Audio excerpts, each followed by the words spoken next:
as the crow flies on the Vance Crow podcast. Brian Rund, welcome to the podcast. Thanks, Vance. Good to see you and hear you finally. So Brian's an interesting interaction here because the way that you and I found one another was via Twitter. And most recently, it was because you and I had come into conflict about how we perceived what views to listen to on a podcast, some of my guests. And you and I started a conversation in back channels, and you're a super nice dude. So we were having a miscommunication, and I thought, man, there's no better person to talk with on here than a person that you thought you had conflict with.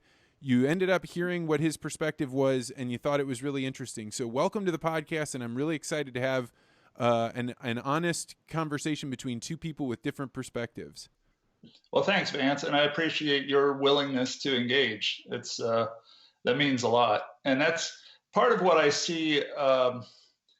It's not really my job per se, but part of my personal mission is I'm trying to bridge across worlds. I'm an ag guy, but I live in a big city. I was born and raised in the country, but I have a liberal arts education. I've lived all over the country. I've traveled all over the world. So I try to bring, kind of a different viewpoint to my interactions and wherever I can try to get discussions across groups that may not intersect normally. I think it's a good thing. So it is April 9th of 2020, and you and I have only spoken just for a few moments right before this started. But the one thing you said is we are busy, busy, busy right now. So amidst a whole bunch of coronavirus pandemic, you are describing your work as being, at the edge of chaos. What's going on for you with work? Why is it so busy, and how does coronavirus impact that? Well, I work for a manufacturing company that makes crop protection chemicals. And we have 3 manufacturing plants here in the U.S. And there were a lot of factors. There was some economic uncertainty. There's been the issues with tariffs and the bad weather last year. So a lot of things sort of rolled up and resulted in customers delaying when they placed their orders, all the way from the farm gate up the channel to us. So we were very slow. And then lo and behold, about March 20th, people woke up and said, oh, wait a minute, we got to plant a crop this year. So our ordering, it's always busy for us this time of year. This year is just a little more compressed. And so we are going absolutely throttle to the firewall to fill orders and get them shipped, and trying to do that in the COVID-19 environment, which I think we're handling as an industry. I think we're handling pretty darn well, but boy, it's not easy. We've had to do things like we had to quarantine a few workers a couple of weeks ago. I think they're back now. We've had to sanitize the workspaces. We have to, for the people that are in our plants, we've had to space them out a little bit. They're generally, one good thing in chemical formulation plants, there's not a lot of people, and they don't work very close together anyway. So, and they also wear a lot of PPE already. They typically all shower when they leave, before they leave work, shower and change their clothes, because it's kind of odoriferous, so to speak. So from that standpoint, it hasn't affected us a lot, but the entire office staff, including like customer service people, we're all working remote. We have been for weeks. Those of us in sales and our marketing teams, we're all working from home. So it's been an adjustment. I don't think we're still getting product to customers. I don't think it's really hurt our performance yet. It's just maybe slowed it down a little. I'm struck by the idea that there are many people in the United States that have never even been in a factory. And you think about the people those are probably people living in the city, probably in the middle to middle upper class, and they don't really understand how sophisticated some of these factories are and the types of workers that are in there, and that you don't need a lot of workers, but you still need people to get things done. Oh, absolutely. And so when you hear people talking about how strict the lockdown should be, and I know you're concerned about the disease, but you also understand manufacturing concerns, where's the balance there? Because you're talking to a population that doesn't even know how production works. Yeah, that's a good question, Vance. I've thought about this a lot. I think, and again, I'm not an epidemiologist or an infectious disease expert by any stretch. However, I do come from a very science-based perspective, and I think that we need to listen to those people. I also understand that there are certain trade-offs we have to make. We have to prioritize, where those trade-offs go. Um, and I think that, yeah, from the factory standpoint, we're classified as essential. We, all of us in the ag industry generally has been classified as essential. And I think the approach has been pretty good. I know that we've done things, for example, and I'm not really speaking for the company here, but I know that a lot of manufacturers are doing things like taking people's temperatures every day when they come in, and if they're elevated, they go home. So I hope that what we're doing is enough. I think that where it's not an essential industry, I think we need to clamp down very hard. I was just reading today about Wuhan in China, where they've opened it up finally after 11 weeks. And from everything that I've read, they were really locked down. There was no essential anything. They brought food to people and basically, made them stay home. Here where I live, I think you asked me this the other day, is my reaction on how things are being handled locally. And I'm in Indianapolis, so a good-sized city. We have a lot of cases here. I think we're up to about 2,000 in a county of 1 million people. So it's pretty significant. And the shutdown keeps getting a little tighter because people aren't really, weren't adhering to it as well as they could have been. So yeah, I'm struck by this. When people talk about the numbers, at first when we were watching New York go start burning down, I was watching those numbers and felt like they meant something to me. But now I hear the numbers and I hear you say we have 2,000 infected, and my quick reaction is is that a lot or is that not a lot? I don't, is that overwhelming our system, or is that like totally manageable? And so as I watch the clampdowns come on, I am saying I don't have a choice. I'm not running for office, and I'm not going to go try and overthrow the government. So I'll just take whatever they're doing to be the right thing. right. But at some level, when you tell me the reason you have to do it is because these numbers right here are bad, I don't know what that really means. Yeah, yeah. I hear you, and I agree. I mean, and that's where I think, honestly, I think all we can do is trust the science, and the people who study this and look at their models. One thing I think is important to remember is models are models. They are not reality. They are never they're never 100% accurate. All they do is give us some parameters, and I think that's what we got to look at is, okay, what are our choices? We're anywhere on a spectrum from life as always, which obviously has pretty untenable risk, to Wuhan or Northern Italy style, shut everything down, period, no movement, can't leave the city, whatever. And I hope that what we're doing, is enough to relieve the strain on our healthcare system. I hope that it's enough that we don't get a resurgence. I'm kind of a history nut. I was reading about the 1918 epidemic and how the second wave was actually much worse than the first. There were, and it was a very scattered approach to it. Of course, this, 100 years ago, not near as much knowledge, didn't even know what was really causing the disease at that point.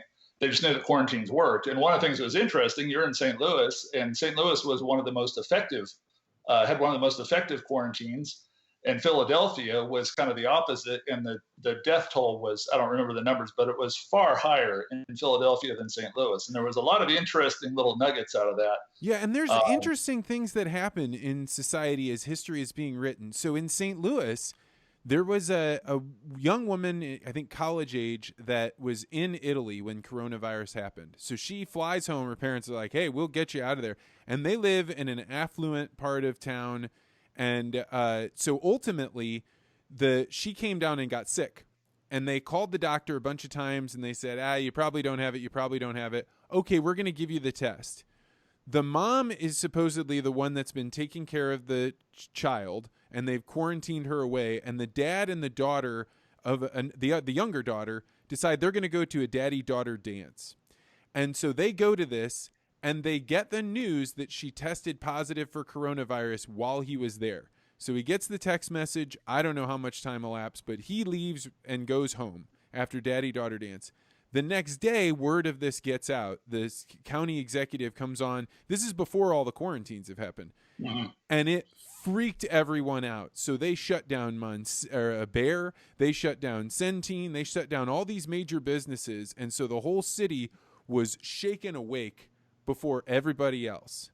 I remember that, yes. And so there's an interesting thing that happens here. I think there is a reasonable possibility that because that guy did it and it woke everybody up, that it made people take the quarantine way more seriously way earlier and maybe saved lives because they didn't wait around.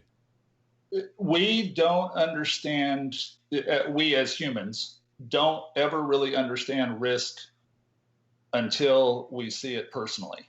I think that's kind of a truism. And I think that's part of what you've seen with this, on the positive side in St. Louis, maybe on the negative side where some of the places that have been slower to shut down are just now starting to see that, whoa, this stuff does get out to rural areas. It does get out to small towns. It's not some faraway place like New York City or Seattle or Los Angeles or Detroit, and it really is, apart from all the tragedy of this whole thing, the economic, of course, the deaths, number one, and the sickness, that's the worst part of the tragedy, but and the economic impact, which is horrific.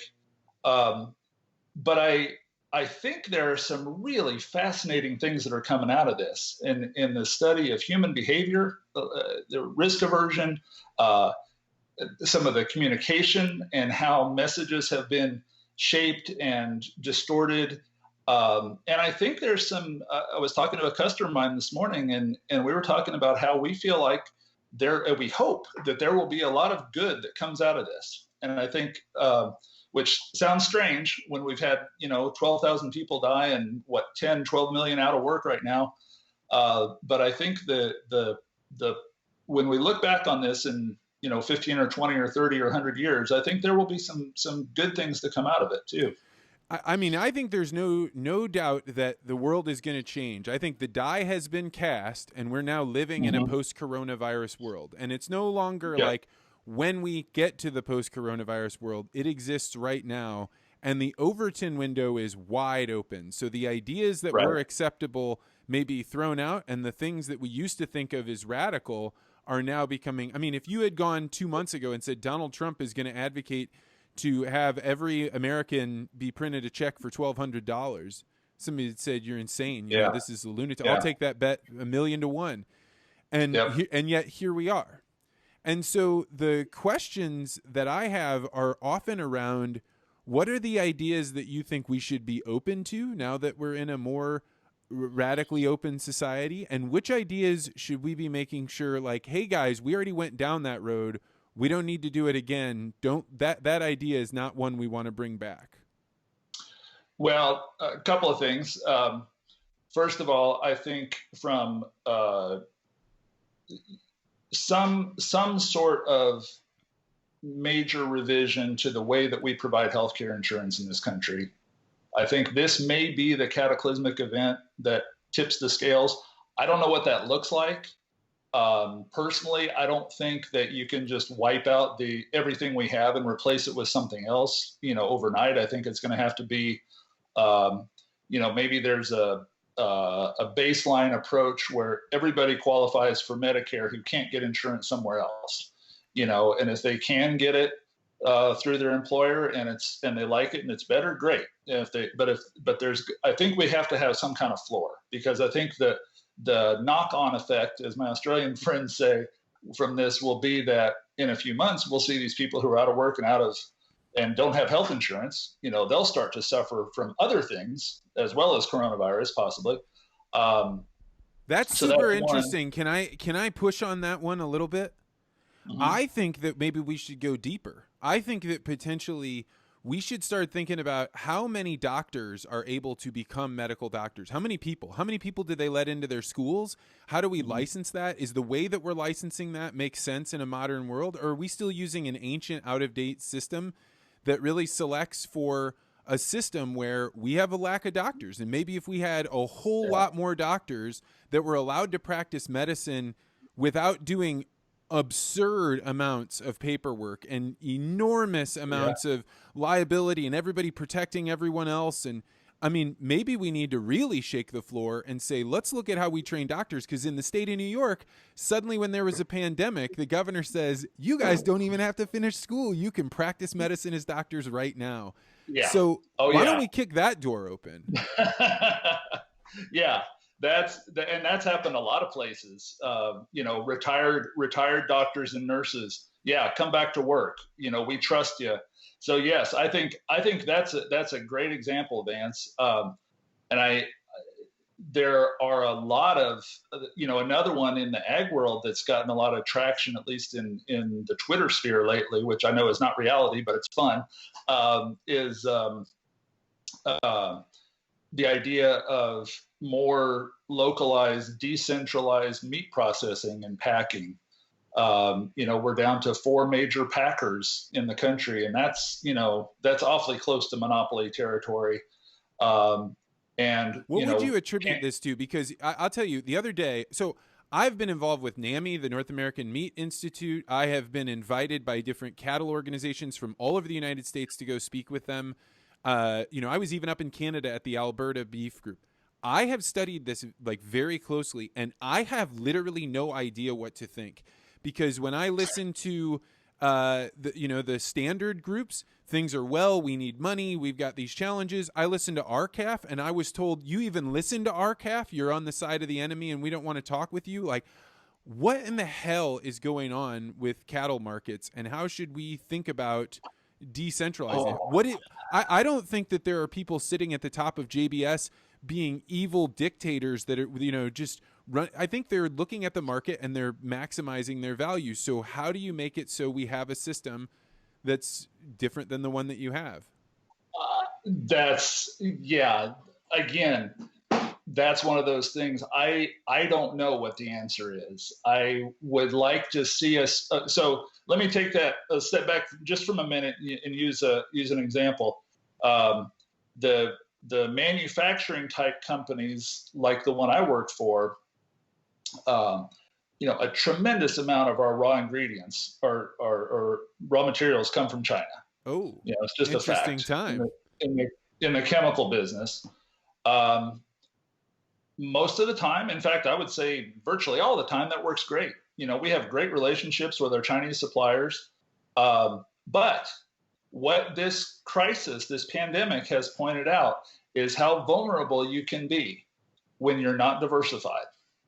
And it's that, so if you have this single pipeline to China and all of a sudden it's slowed down, cut off, holy crap, you got a problem. So we're already, our company has been doing this for a while, but we're already looking for other suppliers, and I know other ones are too. So I think in the beef industry, I'm just learning about this. I don't know that much about what's going on with the whole packing thing. I think what we have is kind of a perfect storm of this collapse in demand at the restaurant level, which, just like we're seeing with milk and fresh produce and all these other elements, the food service channel is so different from the retail, consumer meaning if channel. You had 30% of your calories were being delivered by restaurants, you can't just convert what it takes to box and sell what you sell to a restaurant and convert it into consumer goods, because consumers, for the most part, aren't prepared to take a 50-pound bag of flour and a Yeah. 30-pound bag of Yeah. sugar and make that work into their system. They And want an a more entire just in time. ribeye. And, Right. Yeah. Yeah. But that's changing Yeah. right now. It took me a long time to be able to buy a freezer because so many people had bought freezers and they were filling it up with beef. And the challenge is right now, it's not like I can go to my grocery store and say, I'm going to take a quarter or a half of beef, because Yeah. everybody in the store would be like, hey there, buddy, we need beef too. So it's Yeah. an interesting thing. We have this surge of demand and we can't scale to meet it, but the system we have has kept everybody fed so far. Right. Right. And that's one of the tough things too. What I always tell people, and I'm like, when I'm explaining how agriculture works to somebody who doesn't know about it, one of my standard lines is, we do the things we do in agriculture for a reason. It's not, nobody wakes up in the morning and says, oh, I want to go spray my fields with some carcinogenic pesticide. I want to go do something to harm the environment. That doesn't happen. But there are reasons why we grow what we do, where we do, why we produce beef the way we do, why it's packed the way it is. And it works incredibly well until you have this, perfect storm kind of event. And then that makes you start to question all of it, which I think is a good thing. And then, the next thing is, well, how much of this can we change? Did we fiddle around the edges, or can we really make deep structural change? Okay, so as you're thinking about making change, what is the problem that you are seeing? Are you concerned about food shortages coming up? No, I don't think so. I think there will be limited specific shortages. You mentioned flour. That's one that is I from what I've seen, there's plenty of flour in the system, but a lot of it's in 50-pound bags, or it's still in bulk, or whatever. I think it'll just take time for that to readjust. There are shortages of frozen vegetables right now, but because they're frozen, those are coming from, again, that's a different supply chain than the fresh product. So frozen peas, for example, almost all grown in the northern Midwest, Minnesota, Wisconsin. Frozen green beans here in Indiana, Michigan, they only harvest those once a year. Florida, California, the warmer climates, that's where the fresh market stuff's coming from. So do you see the fresh market problems that we're having right now down in Florida, where they're having, the news reports are saying, and Dr. Kevin Fulta, who's the former head of horticulture studies for the University of Florida, is saying there are hundreds, if not thousands, of trucks that are leaving hundreds of thousands of pounds of fruits and vegetables on the ground. Yeah. What are we going to do here? So does that wave, is that just hurt those farmers and aw shucks, it's just like a drought?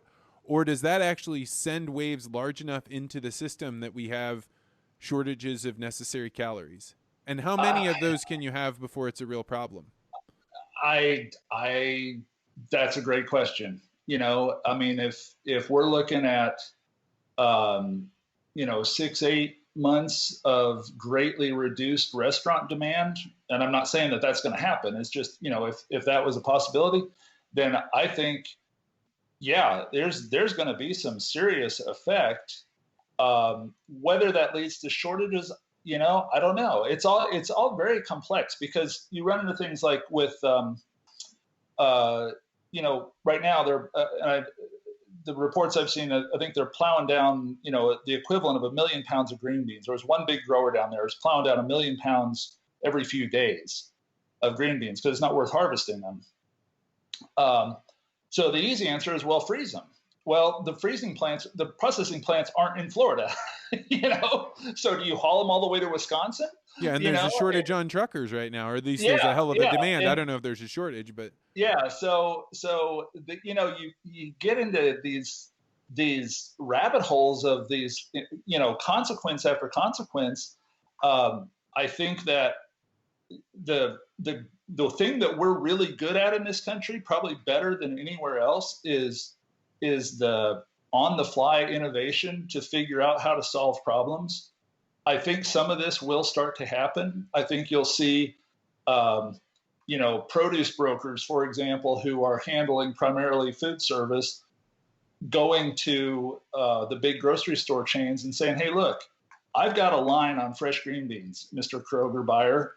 Let me get you, 1,000,000 pounds of green beans up to your stores, to your distribution centers. I think we'll see that. But these things are complex, and you don't change them overnight. It's like like something like flour. You can't, if you have a packing line for 50-pound bags of commercial flour, you can't just suddenly flip a switch and make 5-pound bags from that. You're right. And I'll tell you what I want right now. One of the things, one, I think that the people that have the freezer space, you can go to a restaurant and they do want to sell it to you because they're having it sit at their house. And if you can find a way to get connected, call them up, and offer them a fair price for it. And it's not doing them any good there, and it's not doing you any good if you don't have it. But I'll tell you the thing I want some people that are producing milk in cartons that are not so full that when you freeze them and they expand, that the bottle doesn't break. If we're going to have this excess capacity, make frozen liquid milk, and everybody that has a chest freezer right now goes and buys 2 or 3 of those. It's a great way to suck off. And I don't know how hard it is to put that into production, but if you could, man, I'd be buying a lot of those. And it's unfortunate that we haven't embraced the shelf stable milk here as much as other parts of the world have. I couldn't find it. You're talking about like the powdered milk?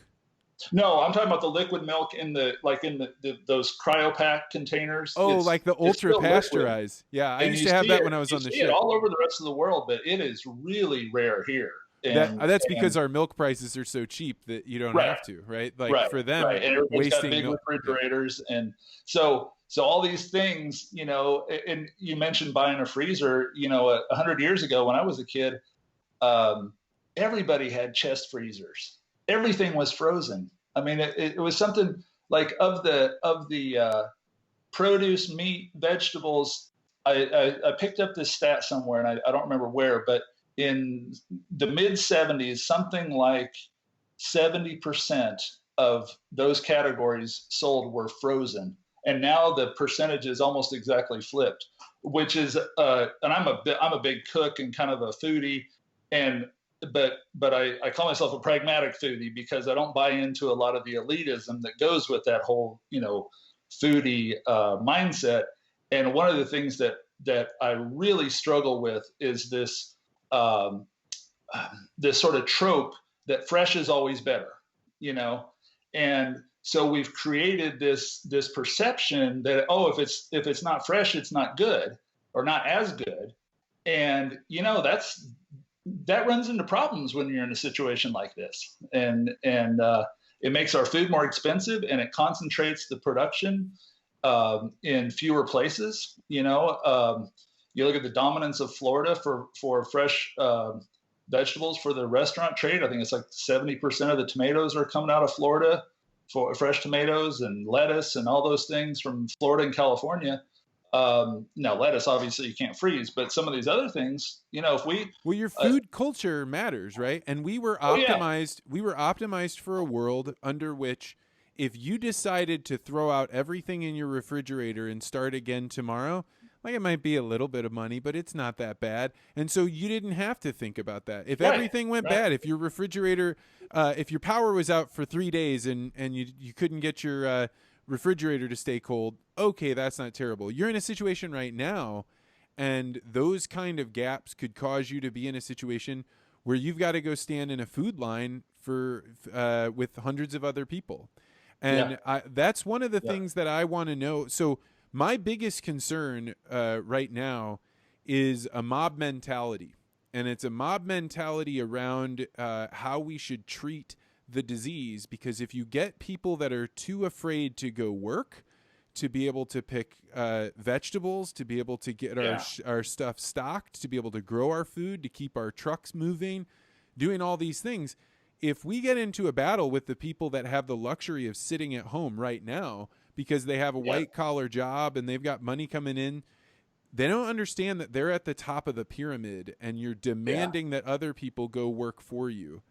It can get scary in that way. And that's one of those positive outcomes that I hope we see, is that we as a society start to value those people more, and value the jobs that they provide, whether it's supermarket cashier, truck driver, warehouse worker, whatever it is. The people in our factories who have, like that are producing these essential things, working at the slaughterhouses, all those jobs that are so essential. And in the short term, that's where, back to the science piece of this, that's where we need testing. We need testing. You look at all the countries that have really flattened the curve, and that's been the cornerstone, is knowing who has the disease. And then right on the heels of that is we have to have the serological testing so we can tell who has had the disease. I agree with that. I agree with that, but we also have to live in the present moment. Like when I hear people talking about that, I think you're thinking 2 steps away, and you need to also remember there's an intermediary step in between that. Yeah. And that intermediary step is what about the people that don't have the luxury of working when they don't know if they've had it and they need that money? And what happens if it extends on for a really long period of time? What if the serological testing is not 2 months away, but instead, 10 months away? Yeah. At what point do we start having the social norm that you are going to take some risk? Because if we keep everybody locked in their houses, eventually the system breaks. Yep. And that's, that you've touched on the crux of the whole thing is, do we, I was, Dr. Fauci was on the Daily, the New York Times Daily podcast last week. And it was interesting to hear him, and also a little bit discouraging, because he said, the thing with these quarantines is a partial quarantine does no good. Essentially, you might help a little, but he said you have to have a really complete shutdown, or it's just going to linger on, like you talked about. You'll still have enough virus circulating that it'll just go on, and the cumulative effect is much worse. What I wonder is, have we done enough yet? Or have we been, a little too casual on this? And again, that's not my field of expertise, but all I can do is in my little circle is try to abide by it the best I can, try to do my best to protect the people that I occasionally have to come in contact with on my few voyages to the outside world, and hope that others are doing the same. Man, I'm so glad to be talking to you, because I am a magnet with the entirely opposite polarity. My concern now, for better or for worse, I might be a fool. I'm not going out into the coronavirus stuff, but my propensity is to say, I am so concerned about people getting hungry and by people losing meaning in their lives by having work, and that work giving them the ability to progress forward in life. Those 2 things combined in this way that unemployment can be, I see tremendous danger in that. And I am more worried about that than I am of the disease. And you're talking to a guy that has a pregnant wife, and I don't want to bring it home to her. So it's not fair for me to be like, hey, you guys go out and do work. I'm going to stay in here. Yeah. Eventually, I need to hit the place where I'm going out to keep the economy going. But I don't want to do that too early. I don't want to be wrong. So how do you bridge this divide? None of us do. Vance, it's what a friend of mine used to call a 360-degree argument, because I could flip around and you just talk about polar opposites. I could flip poles and totally agree with you, because there are real problems with every aspect of this. I think about the kids here. I'm in basically the inner city, and there's I did not expect that. Where are you? I am halfway between four blocks from the Indiana governor's mansion on one side, and 4 blocks from the start of some of the most disadvantaged neighborhoods in the city on the other. So literally, I can walk down the street 4 blocks, and there's drunks yelling at me on the sidewalk, and 4 blocks the other way is the governor's mansion. And in between is beautiful. I'm in a historic neighborhood. It's beautiful old houses, old money around, not my house, but around me, And so it's a very different view. And so what is it like there? Or I mean, like, Well, what I was getting to was when the city really clamped down. I guess this was 2 weeks ago, and 3 weeks ago. They closed all the parks, and and so there's this beautiful city park 2 blocks down the street. It's Indiana, so it has incredible basketball courts, three full size courts and three half courts with all weather surface, the Gorilla glass, glass backboards, none of this crappy, metal stuff. And those courts are busy all the time. And I just happened to be walking by, and a park ranger's car was there, with the loudspeaker, park is closed, you have to leave. And I talked to one of these kids who was leaving there, and I felt bad. I said, why, because I couldn't hear the park ranger. And I said, what did he say? And he said, well, we got to go home. We can't play ball anymore. And there was probably 15 guys there playing basketball in this beautiful spring afternoon. And, these are teenagers, look like. oh man, if I was 18 and I was locked into my parents' house, there would have been, there's no possible way. My father was a wonderful man. We would have had a physical confrontation. You can't lock people that have testosterone and hormones and all of this stuff in their house and say, no, you got to stay there. It's like locking everybody in jail. Yeah. And, so one of my ideas was, I haven't acted on this, but I thought, well, maybe I should contact some of the Pacers and, some of the other basketball people with money and say, hey guys, go buy a bunch of portable goals and go put them on the streets, so guys can, because it's fine. 2 or 3 guys are playing together. That'd be fine, I think. I mean, that's not against the rules. But to your point, what happens when these guys are caged up for so long with testosterone and energy and don't have the resources? I mean, I'm sitting here in this nice house with, gigabit internet and three big screen TVs and, a nice kitchen and everything else. They're not in that situation, and for us to, I love your thinking on this. I think somebody ought to try and move that up. That's what we need to be doing is going way outside of the box to solve the problems that people have right now. And there are some people that can think about the future, but if I am always trying to be like, hey, does anybody know where I can get some beef? Does anybody know where I can get some flour? Because it's not just me that wants it. There's a lot of people that want it. And so if we're figuring out how to keep those kids from going crazy in their house, that is the way we get through this. Yeah.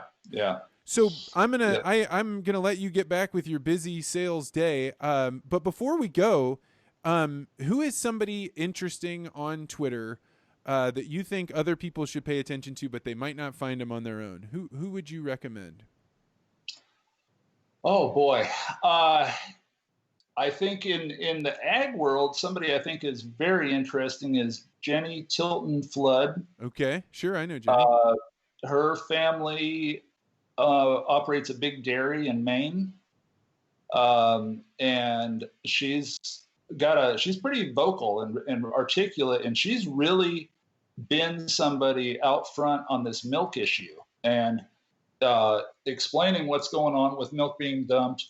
But also, and I retweeted this the other day to my measly little following, but she's involved in a group that aligns milk production with outlets, food banks, United Way type agencies, wherever they can get it, to make sure that fresh milk is getting to people who can use it.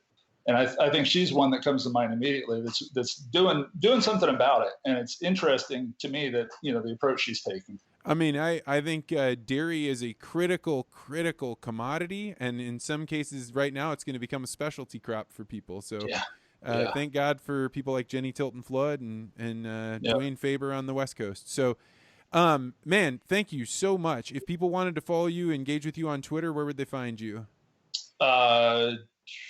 I think you're Brian Rund, right? Yeah, I'm just Brian Rund. Yep. All right, man.